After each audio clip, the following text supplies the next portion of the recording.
छोटे बच्चे स्क्रीनिंग ने अगे बह के ते बिल्कुल ही पागल होए पेन ठीक है तो इस मरू नंबर एक हेल्थी एक्टिविटी दी है कि जो भी तुसी सर्विसेज देने पैने हो फ्री ऑफ कॉस्ट देने हो या कोई पैसे किन्ने होने कि मतलब टोटल स्ट्रेंथ देखा जाए तो 130 प्लस असा कोल बच्चे गला करसा खरियां साफ सचियां ते सुचियां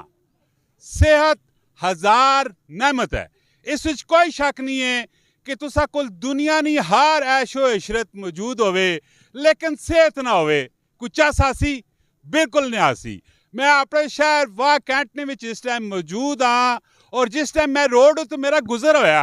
और इन्हें छोटे छोटे नन्हे मुन्ने बच्चा वेखा है तो मेरा दिल कीता है कि ग्राउंड चुला और इन्होंने कंटेंट क्रिएट करा और तुसा एक अच्छा जिहा मैसेज पैगाम देवा और माशाल्लाह इन्हों को पुछ नहीं पालने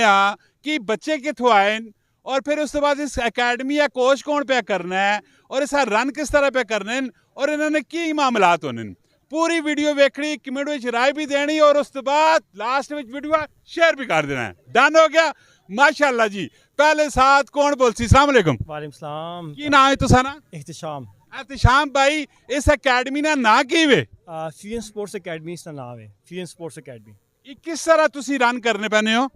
कम भाई ये अकेडमी असा ना ग्राउंड जड़ा ये लीज ते किदे आ ना पीएफ कोलों रेंट बेस ते सी कहने आ असा कोल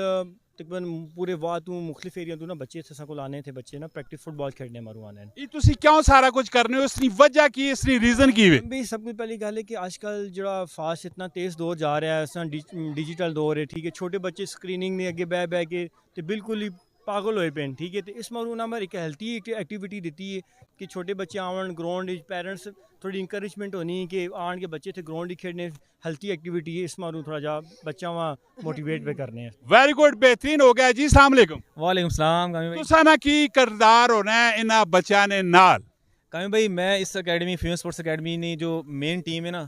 जो सीनियर टीम है उस कोच करना होना और बाकी इनकी जो फिजिकल एक्टिविटी है उन्हें सारे देखना होना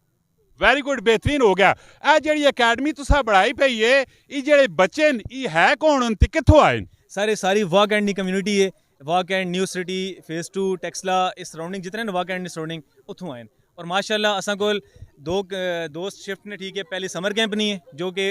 2 to 3 मंथ्स ने खाली अकेडमी ऐसा नहीं और बाकी ऐसा एक फुल ईयर नहीं अकेडमी है जिसने असा कोल स्ट्रेंथ तकरीबन 70 प्लस है ठीक है मतलब टोटल स्ट्रेंथ देखा जाए तो 130 प्लस असा कोल बच्चे वेरी गुड बेहतरीन हो गया ये जो भी तुसी सर्विसेज देने पैने हो फ्री ऑफ कॉस्ट देने हो या कोई पैसे किन्ने होने हो सर असल च असा ना दिल है कि असी फ्री ऑफ कॉस्ट करा लेकिन असा ग्राउंड रेंट करना होना कोचेज असा ने माशाल्लाह असा कोल 5 कोचेज हैं और काफ़ी दूरों आने ठीक है और टैलेंटेड कोचेज हैं काफ़ी उन्हें पे करना पैना तो कुछ असा फीस रखी है लिमिटेड कि असी बच्चे भी पे कर सकन तो असी भी अपना निज़ाम चला सका और अगर बच्चे तुसा ने ऐसिया अकेडमियां ज्वाइन करके नियान ते मैं गारंटी और श्योरिटी नाल आखना ना तू जिंदगी ने विच कोई नशा कर सने ना कोई ऐसिया मूजिया बीमारियां लग सन वैसे तुसा ने की राय है इस अकेडमी ने मुतलक अगर कोई बंदा इन्हें ज्वाइन करना चाहे तो तुसा ना कॉन्टैक्ट नंबर की वे सर हमारा कॉन्टैक्ट नंबर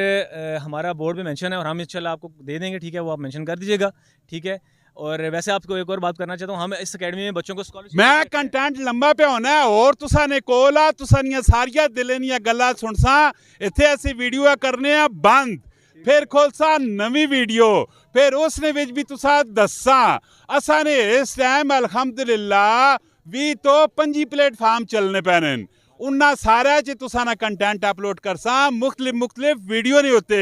जो कि तुसी माशरे ने विच एक अच्छा काम पे करने हो ते असा ना काम बढ़ना है being a Muslim being a Pakistani होने ने नाते असे तुसा ना मैसेज दुनिया तुकनी पुछावा मिलने अगली वीडियो च अपना बहुत सारा ख्याल रखियो फी अमानिल्लाह पाकिस्तान जिंदाबाद।